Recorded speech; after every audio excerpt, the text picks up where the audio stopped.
I was talking about the important stuff like a haircut. I'm talking Billy Ray Cyrus circa 1980s, which, by the way, it's making a comeback. Talking about the mullet. Mullet's like kind of trendy now again, right? There's country music stars rocking it, and Grayson McCall, North Carolina State quarterback, transfer from Coastal Carolina, is growing his mullet back out. That is a small, seemingly insignificant iota of a thing, just like one atom. It's the tiniest thing possible, seemingly. But I think it shows a little bit more. It shows what NC State wants from their new quarterback. One of the main things I want from my quarterbacks, and I've said this for decades, right? And luckily I've been in this business, so you can probably go back and find it on some very raw, very green, very probably not fun to listen to podcasts from like 15 years ago. I've been saying this. One of the main things I want from my quarterback at any level is to be themselves. I don't want you doing a Peyton Manning impression. I don't want you doing a Russell Wilson impression where you always say the right thing and you know, it's almost political. It's almost like you're a politician trying to shake hands and kiss babies, unless that's you, right? If that's you, do it. If it's not you, don't.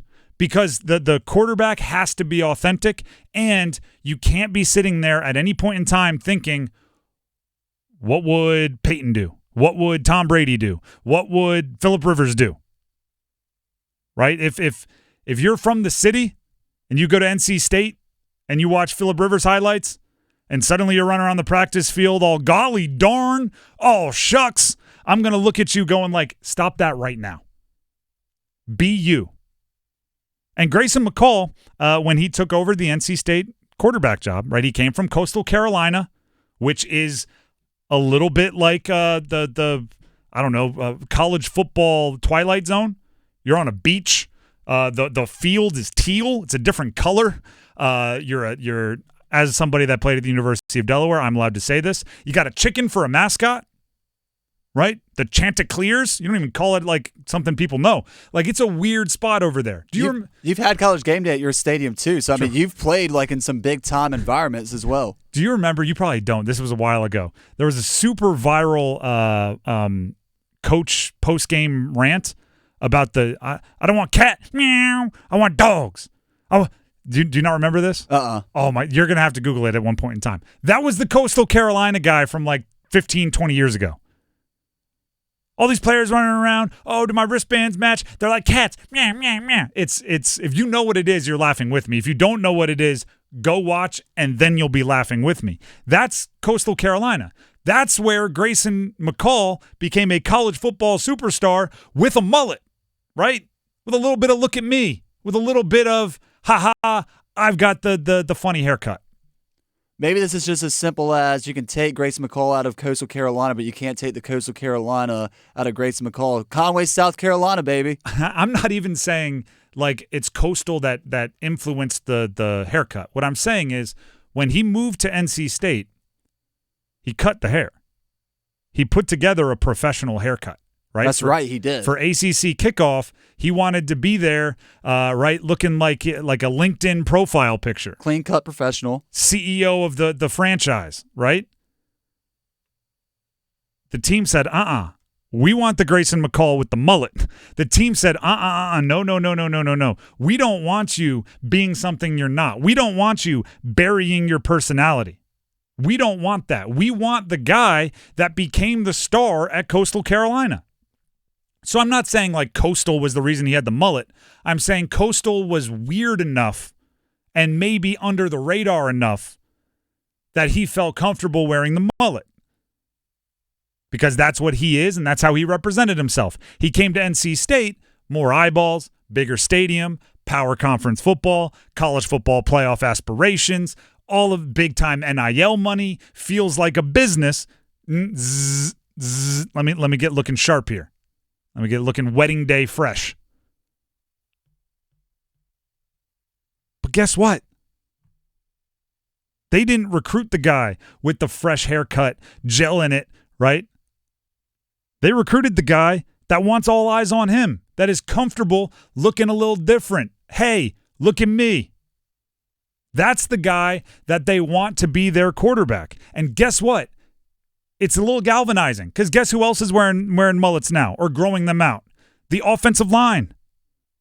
Right now it's becoming a thing. Now it's becoming, no. You don't change to fit in with what you think this needs. We change to fall in behind our leader. You are our leader is what NC State is telling Grayson McCall. It's a little thing, but it's important, right? I see this. We'll use a former Carolina Panthers quarterback. I've seen this with Baker Mayfield throughout his career, where when he is a little brash, when he's a little trash talky, right? When he's, and again, using a Panthers example, when he's taking his helmet off and headbutting people anyway, that's when he's at his best. Some guys are that way. Some guys, like, imagine Gary Payton or Kevin Garnett without talking trash. Some guys, that's how they get their juices flowing. And then, in Baker's situation, right, you get a big contract, or maybe you get humbled a little bit and you don't get the big contract, you get traded. Suddenly you're a little less brash. That doesn't work for you, right? Baker Mayfield was the guy who left Texas Tech after being the Big 12 Offensive Rookie of the Year because they weren't giving him a scholarship. Where did he go? He truly walked on at Oklahoma. Not preferred walk-on. Like, he had to sit out a year, was playing intramural sports, wasn't even allowed to practice with the team. He went and waited his time at Oklahoma. That's absurd. And then went on to have one of the best college football seasons we've seen in a long time. Heisman Trophy winner. The rest is history. That's absurd because Oklahoma brings in 4- and 5-star quarterbacks every year. Right? You're going to go walk on somewhere and ask for an opportunity after a year away from the game. Go to UTEP. Right? Go to Houston. There's a lot of schools in Texas. You went to Oklahoma. So what you're telling me is Grayson McCall is going to have the same season this year that Baker Mayfield. No, I'm joking. What I'm telling you is, as long as he's not out there thinking, what would Russell Wilson do?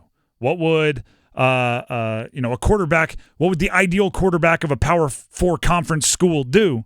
Instead, he's out there just instinctively reacting and slinging it, spinning. He can throw it. Completed 70% of his passes through his college career. Guy knows what he's doing. See it, think it, do it. And if you can eliminate think it, just see it and do it, that's even better. It's I don't know. Every time I work with Graham, the movie references are always right on the tip of my tongue. Here we go. Major League 2. Yep. We're in on this? Yes. You've seen Major League 2? Yes. Wild Thing. It's the perfect example. Wild Thing in Major League 1. By the way, spoiler alert for movies that are like 35 years old. Wild Thing, right? Ricky Vaughn, as played by Charlie Sheen. He had the haircut, right? The rock and roll haircut with the zigzags in the back. What happens in Major League 2? Suddenly he's like a spokesman for Pepsi. He's wearing suits. He has a nice, fresh, like Charlie Sheen turned into Martin Sheen haircut. He's talking about, I don't throw fastballs, I throw the eliminator, right? He's gone full corporate. And then by the end, when he gets back to pitching well, what does he do? He breaks out the thick-rimmed glasses. He carves the haircut back into the back of his head, and he just throws, big hot fire, Ricky. Give him the heater, Ricky. Now, it's not that dramatic. Like, it's always going to be more dramatic in a movie. Don't get me wrong.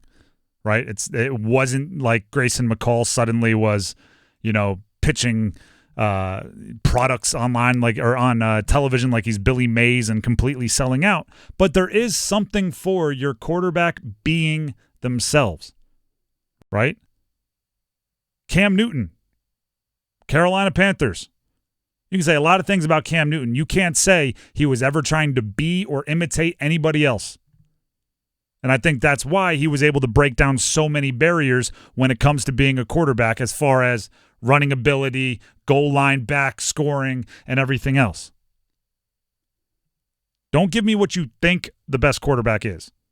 Give me yourself as the best quarterback. And if Grayson McCall, if that means you got to rock a mullet to feel like you out there, business in the front, party in the back, baby. Well, the good news for Grayson McCall is I don't know if Robert Knight can really influence the look of the mullet. I'm sure he can tell him it looks good, but Robert Knight has adapted so well with every quarterback that he's had in his career as an offensive coordinator to fit in that system and work around the quarterback and what they do well. And for Grayson McCall, last year at Coastal Carolina, you saw it with a lot of RPOs, play action, quarterback keepers. I'm sure NC State fans don't want to see the quarterback be the leading rusher once again this year, but if Grayson McCall can tuck in and run, use that to his strength. Grayson McCall, again, see it, read it, get it out of your hands. So many studs, weaponry, as they call it, right? Wide receivers, running backs, tight ends. See it, get the ball in their hands.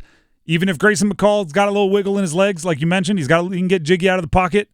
Not as well as Casey Concepcion or Noah Rogers or Justin Jolie or Jordan Waters or Hollywood Smothers or any of these other guys, or Wesley Grimes. There's too many to mention.